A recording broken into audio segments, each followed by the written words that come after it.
Burburkii. For the Somalis, a first glimpse of the US task force in action. The Americans are leaving the Somali people, the refugees, in that week. We are waiting now, and then you will see what they become. 30 miles west of the city, a US Hercules transport plane touched down with the first American troops, an advanced party of air traffic controllers. Their job to guide in a helicopter carrying a spearhead force of 1,800 Marines.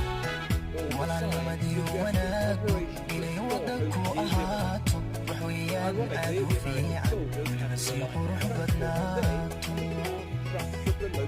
markii la isweyshanaayo wax weydiintiyo ogaalka wax sheegiyo talada fiican walaalnima buuxda weeye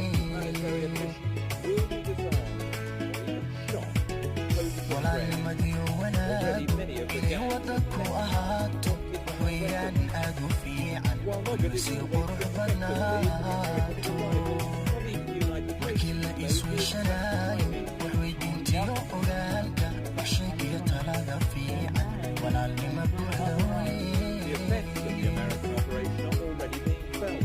Fuel and food prices are going up, while the value of the dollar has dropped over 20% in 4 days.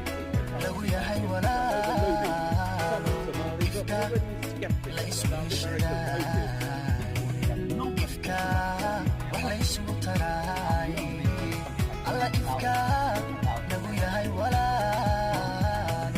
إفكا ليس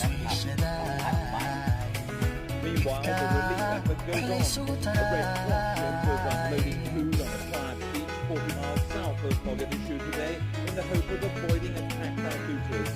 A laborious operation using a chain of fishing stacks and men to haul the supplies ashore.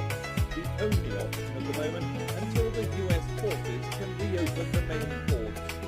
Jeremy Thompson, ITN, Mogadishu.